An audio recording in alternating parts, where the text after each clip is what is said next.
न्याय पाने के लिए संघर्ष करना पड़ता है, न्याय पाने के लिए लड़ना पड़ता है। अगर चुप होकर बैठते हैं तो वो सबसे बड़ा अन्याय है, आपको लड़ना पड़ेगा। अगर न्याय चाहिए तो आपको संघर्ष करना पड़ेगा और आपको लड़ना पड़ेगा। कई लोग पति की मृत्यु का जो दोषारोपण होता है, पति की मृत्यु का जो कारण होता है, वो उस विधवा स्त्री को मानते हैं जो स्त्री का पति जिस स्त्री के पति की मृत्यु हो चुकी है। तो इस सिचुएशन में क्या हो जाए, वैसे ताने बाने जब चलते हैं तो वो जो महिला होती है अंत में वो प्रताड़ित होकर दुखी होकर अपने मायके यानी अपने पिता के घर। जो दोस्तों आज की वीडियो में हम जानेंगे कि एक विधवा बहू अपने सास ससुर की संपत्ति में किस प्रकार से अधिकार ले सकती हैं। साथ ही अगर वो संपत्ति उनको मिल चुकी है, उस संपत्ति के बावजूद अगर उनका भरण पोषण नहीं हो पा रहा है तो क्या वो अपने सास ससुर से भरण पोषण ले सकती हैं या नहीं ले सकती हैं। आज की इस वीडियो में हम जो कि चर्चा करने वाले। लेकिन आपसे रिक्वेस्ट करूंगा, अगर आप इस चैनल पहले बार चैनल को सब्सक्राइब कीजिए, बेल नोटिफिकेशन ऑन जरूर कीजिएगा। जब भी हम कोई वीडियो अपलोड करें उसका नोटिफिकेशन सबसे पहले आप तक पहुंचे और आप उस वीडियो को सबसे पहले देख सके।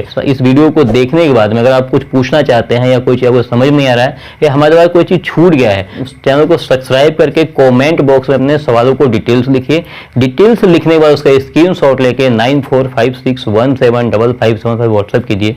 आप एक कॉमेंट जवाब आपको तत्काल मिलेगा। तो दोस्तों आज की वीडियो में जो हम जानने वाले हैं वो ये है, विधवा बहू का सास ससुर की संपत्ति में अधिकार होता है या नहीं होता है। अगर उस संपत्ति को मिलने के बाद एक विधवा बहू का भरण पोषण सही से नहीं हो पा रहा है तो क्या वो अपने ससुर से भरण पोषण ले सकती हैं या नहीं ले सकती हैं। तो इस चीज को जानने के लिए आपको वीडियो के एंड तक बने रहिएगा।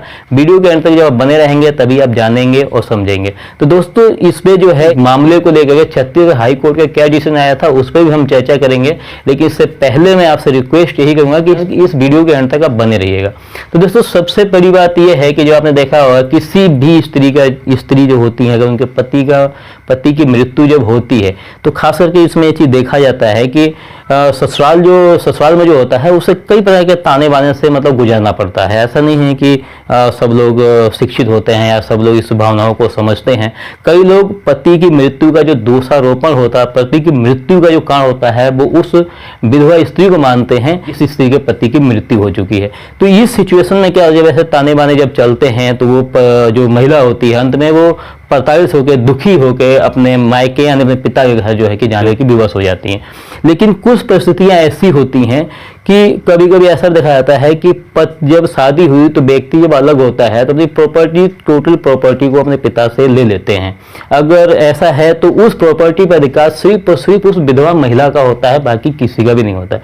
लेकिन अब यहाँ सिचुएशन ये है कि अगर पति की मृत्यु हो गई, यहाँ दे देते हैं पति की मृत्यु हो जाती है और जो पति के पिता थे, मतलब विधवा जो स्त्री के ससुर थे, उनके नाम पे जो प्रॉपर्टी थी या उनके पास जो पैतृक संपत्ति थी, जो उनके नाम की संपत्ति थी, जो उनकी स्वयं संपत्ति थी या उनकी जो पैतृक संपत्ति, उसमें जो कि बंटवारा नहीं हुआ था, उसमें अगर हिस्सा नहीं मिला था तो अब इस कंडीशन में उस विधवा स्त्री क्या हुआ, क्योंकि जो सास ससुर की तरफ से उसके पति को कोई भी हिस्सा नहीं मिला था।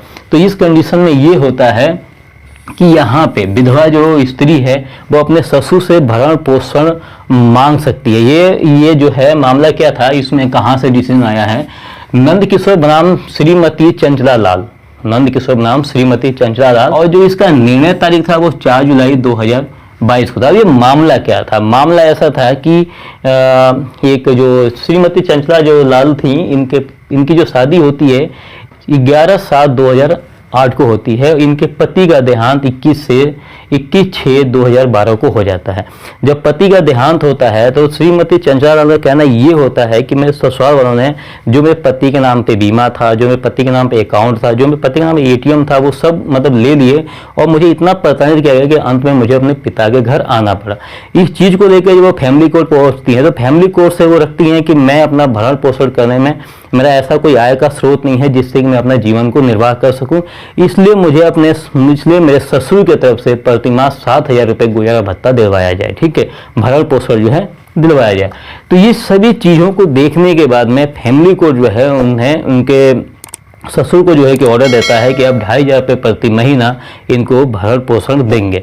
इस फैसले को लेकर के नंद किशोर जी क्या करते हैं, से जो है कि छत्तीसगढ़ हाई कोर्ट में अपील करते हैं। छत्तीसगढ़ हाई कोर्ट में अपील करते हैं तो छत्तीसगढ़ हाई कोर्ट क्या कहता है, विधवा बहू अपने पति की संपत्ति से भरण पोषण प्राप्त करने में असमर्थ होने पर ससुर से भरण पोषण मांग सकती है। ये कहना था छत्तीसगढ़ हाई कोर्ट का।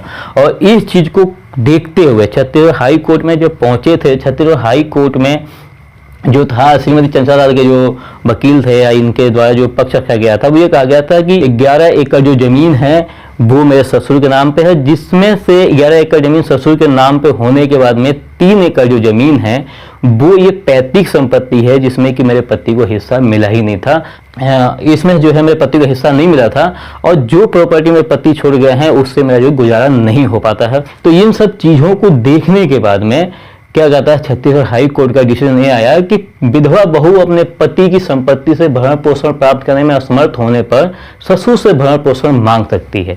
तो इस चीज को देखते हुए चीज क्लियर होता है कि अगर विधवा बहू अगर उनका गुजारा नहीं हो पा रहा है, जो उनके पास संपत्ति है उससे अगर उनका गुजारा नहीं चल पा रहा है और जो पैतृक संपत्ति है उस पर कब्जा उनके ससुर का ही है, उसमें से कोई हिस्सा जो है कि उस जो उनके बेटी की मृत्यु होगी, मतलब जिस पति की मृत्यु उसको कोई हिस्सा नहीं मिला था, तो सीधे सीधे जो विधवा बहू है वो अपने ससुर से भरण पोषण जो है कि ले सकती है, भरण पोषण लेने के वो जो है कि अधिकारी हैं।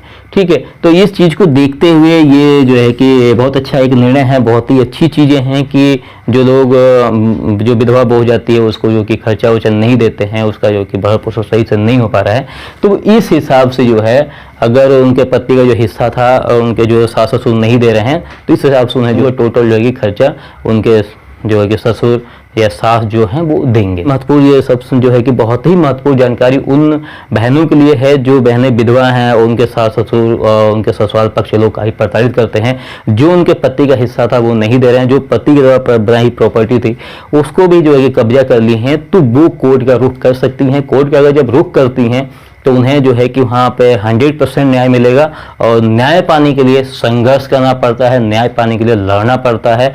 अगर चुप होकर बैठते हैं तो वो सबसे बड़ा अन्याय है, आपको लड़ना पड़ेगा। अगर न्याय चाहिए तो आपको संघर्ष करना पड़ेगा और आपको लड़ना पड़ेगा। तो उम्मीद करता हूँ जानकारी और वीडियो बहुत ही अच्छी लगेगी। वीडियो थोड़ी सी भी अच्छी लगे कि ये वीडियो फायदेमंद है और कुछ लोगों का इससे जो कि भला हो सकता है, तो वीडियो को ज़्यादा शेयर भी कीजिएगा। साथ ही अगर इस डिसीजन का अगर चाहिए, अगर इस डिसीजन का जो इस निर्णय आया है, छत्तीसगढ़ हाईकोर्ट ने जो निर्णय दिया है, अगर इसका ऑडियो चाहिए तो इसका लिंक डिस्क्रिप्शन में मिल जाएगा, आप वहां जाके डाउनलोड कर सकते हैं। तो मिलते हैं नेक्स्ट वीडियो में किसी बेहतरीन टॉपिक के साथ में, तब तक के लिए जय हिंद।